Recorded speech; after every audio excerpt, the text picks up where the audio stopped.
at 1 a.m. But if you've accidentally had a Diet Coke, I would say, I actually think previously I was overly worried about, oh no, I'm not going to sleep well, and that almost caused me to sleep not so well. Whereas now with the data, I was like, oh, I had the Diet Coke at 2 a.m. I forgot, and I was like, it didn't actually make a difference. I was fine. So caffeine is something obviously to try and avoid. It can have an impact. It has varying impacts on varying. Everyone's on the spectrum in terms of the efficacy of caffeine for them. But there's one little hack. There's one little hack I want to bring up. This was on the Elliot Rose masterclass course, where he had the sleep expert, the Michael Brenner, and he talked about caffeine naps. Yeah. The idea is take a bit of caffeine. So like takes 45 minutes or half an hour to kick in. Exactly. So you take it, you take caffeine, you quickly go for a nap, right? 20 minutes. Caffeine sort of wakes you up on its own, yeah. That's kind of what he says. So it wipes away what's called adenosine, which is this this hormone that builds up throughout the day. Makes you groggy. That's right. It makes you groggy. It's what gets you to sleep. You wipe it away with a quick nap. It's funny, actually. I was talking to one of our players about this before. I regularly have these little naps of like 10 minutes, just once a day, where it just feels like a circuit breaker. I just need to switch it off and switch it back on. And that is the process of just wiping that adenosine, which doesn't take very long. Thing. Yeah, I have the same thing. I have a little sit down and watch telly, and then a little 10-minute nap, and then I'm like, oh, okay, now it's time. Actually, to be honest, it works really well because like I do my coaching in the start of the day, and then I have a little chat to the Frau. The Frau goes to bed normally, and I watch a bit of telly, have a little 10-minute snooze, and then I'm like, okay, and I wake up and I'm like, all right, playtime. And it really is, as you say, like it sort of sets the day really well. It's like a reboot. Yeah, absolutely. Yeah, exactly. Kind of defragment your brain or whatever. That's a pro tip, and I'm going to give another quick one just before I forget to give this one. For me, Tom, white noise is essential. Mm-hmm. Like I cannot sleep in quiet rooms. There's all brown noise as well now and stuff. I've heard that's a thing. I don't know what brown noise is. It's like all this these days, isn't it? It's all of this, isn't it? I think it's different frequencies, isn't it? On Spotify, I went focus and it said, "Would you like brown noise?" I was like, "What's brown noise?" It sounds so appealing, doesn't it? Just a load of toilet flushes. But yes, I highly recommend white noise on your phone if you don't do this already. And one thing that gets me to sleep, this kind of a unique one that I've not heard before, but it really works for me. So is comedy, either in audiobooks or podcasts. So Tom, obviously I've cycled for the last 3 years. I've listened to the Partridge books about 50 times. And the reason I'm listening to a football podcast called Atletico Mints, which is amazing. But it's all comedy. I find that people watching this, if you're prone to a little bit of anxiety, rumination, overthinking, when you're lying in bed, that's when it comes for you the worst. And the more that your brain is ticking over and thinking, the less likely you are to sleep. Whereas if your brain focuses on something, that is what drifts you off to sleep. The problem is you can't have any blue light while this is happening. So watching TV or watching videos is a very poor form of it. And anything factual is actually really, really bad as well. It's a big Elliot Rowe thing. No reading or listening to facts as you go to bed. So the number one thing he recommends is reading or listening to fiction books. And for me, I find that comedy is the best ones because it relaxes me when I'm laughing. Yeah. I like chuckle at what I'm listening to, and before you know it, I've drifted off. Yeah. So I highly recommend people listen to like funny books or funny podcasts to try and get sleep. Not listening to the geniuses with facts, but Wabs would name 3 geniuses comedically. Yeah. And Milligan, Cleaves, Everett. Exactly. Talking about the blue light, that's exactly what we have here. So limiting blue light, obviously there are things you can do in terms of your computer. Make sure you have a red light dimmer, which I think every computer these days has. And so if you're not currently using that, stick that on.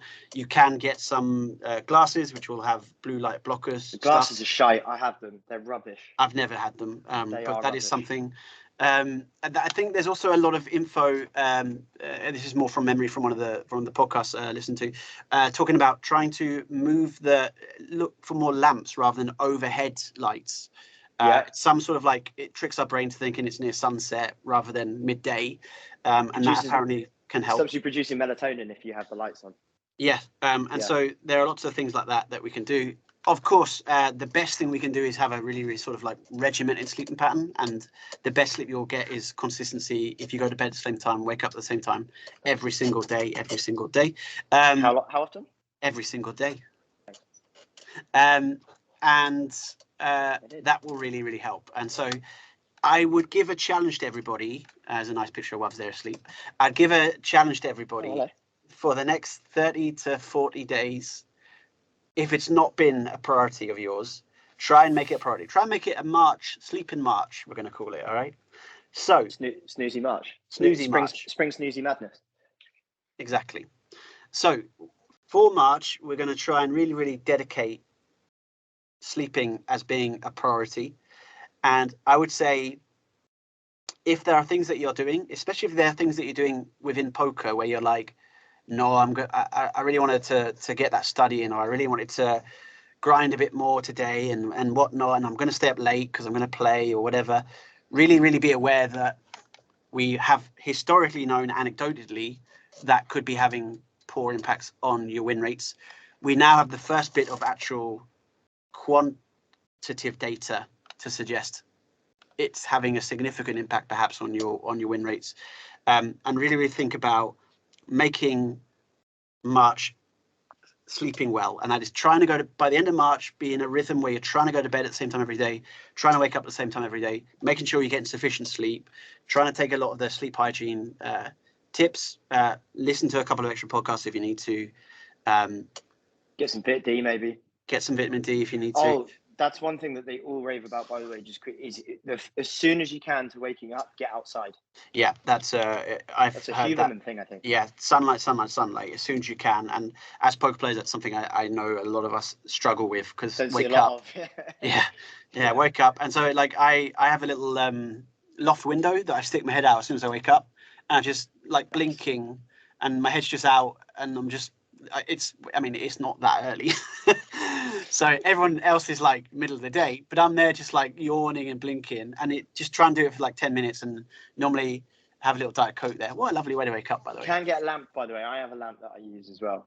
Yeah, it's all about the which lux I don't use often enough. effect. Sorry?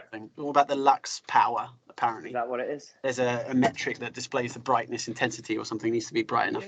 Yeah, I've got a little. It's got 4 settings. You just yank it up. And, So that's all about sleep. Then one other thing, just to quickly mention, because obviously that was sleep, and we know sleep is very relevant to redness, but it's not the only thing. And so the other things to be aware of, your body temperature. If you're ill, this is where the Orin can really help. If you're ill and you have high body temperature, naturally you're going to have worse readiness thing. Your heart rate, for example, being fitter will help a lot. Maybe we might do another session on fitness, because there is a whole extra tangent we can go down and talking about like activity levels and body fitness and the relationship between your brain and your body in terms of the healthy mind, healthy body. But we maybe have to save that for another time. And I think so. Maybe that'll be Fitness April, but we'll stick with maybe Sleepy March. Witness the fitness. Yeah. So if people are trying to maybe go to sleep after this session, Webs, maybe you could give them a nice sort of soothing wrap up just to help them drift away. A soothing wrap up. Yeah.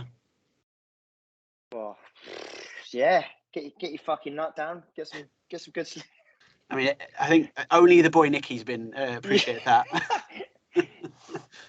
Nicky's watching. I'm like, yes, feeling at home. Yeah, a nice soothing. Couldn't possibly soothe you. I'm not a soothsayer. Okay. The last thing I'll leave you with that will soothe your mind. If you're an iPhone user, are you an iPhone user, Tom, or are you an Android dweeb? Android. Knew it. Yeah. Knew it. You emanate Android vibes. If you're an iPhone user, you can go into accessibility and change your settings so you can have your triple click the lock button, and you can change it to change the lighting on your phone. If you shift it all the way to the right hand side, it goes dark red. Yeah. It's not the most pleasant on the eye. Right? I saw this on a video this week, very topical. It's not very pleasant on the eye, but it completely eliminates blue light. It doesn't tone it down, it eliminates it. So you can use your phone to your heart's content before bed if you're on a red light. So just a little pro tip for people there, if you are someone who goes on their phone, which I suspect they are. I think that I did hear a quote recently I want to end with here, Tom, from my end. If someone said recently, it was on a social media thing, but they said, do you check your phone before you pee in the morning or as you pee in the morning? The joke being that the first thing that people do when they open their eyes and they need to use the toilet is they check the phone before they've even managed to get to the toilet. Yeah, I'm doing that. Already I load up, check Skype, first thing. Everybody does that. 8 messages, have a read through. Yes. I can't be the only person either, especially if you wake up through the middle of the night. For me or you, middle of the night means like 9 or 10 in the morning. Yeah. Which means we're not finished sleeping. and check the phone, check the WhatsApp, see what's going on, then try to get back to sleep. And you're getting that blue light, which stops you from getting back to sleep. If at all possible, avoid your phone. I know a lot of sleep experts say like leave it in another room. That's a bit extreme, but at least do the red light thing. And yeah, as for smoothness, yeah, nice one. Go. I don't know, Tom. Go on, you try. No, just relax, guys. Yeah, just relax. No, just yeah, brilliant. You've all done great. Just rest your heads. I think you've had a fantastic day's grind today, so why not finish up the day's grind with a lovely night's sleep? And we'll come play some poker tomorrow as well. Enjoy it, yeah. This is your time. This is your. You sound like Elliot Rowe. Yeah. If you get primed mind, by the way, people, it is expensive. Elliot Rowe does have sleep hypnosis, Tom. Yeah. Where you're walking down a dimly lit staircase and imagine falling asleep. All that kind of stuff. Yeah. That's what I was hoping. That's what I was hoping you would go for. I wanted a little well-pig hypnosis session to help the guys. I'm not there yet. Not there yet. Not there yet. Not next year. I'm still at the top of the dimly lit staircase, but when I get down there, I'll let you know what I find. Lovely. What are we going to do for the seminar then? We can just talk about sleep maybe. Just have a nap. Just have a nap. We're all going to meet and have a nap for an hour. I think that's going to be the plan.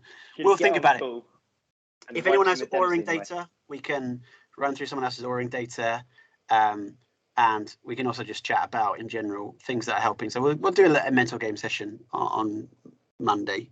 But yeah, I think what would be good is just to get some feedback from the bad sleepers and the good sleepers on the call, of which I suspect there'll be way more bad sleepers. Mm-hmm. Get some feedback on what it is that causes their bad sleep, and hopefully get some advice from the good sleepers. See if we can meet in the middle. Yeah, just chat about that old kip there, Tom. That's what we'll do. Perfect. Perfect. Lovely. Good. All right. Well, thank you all, and sleep well.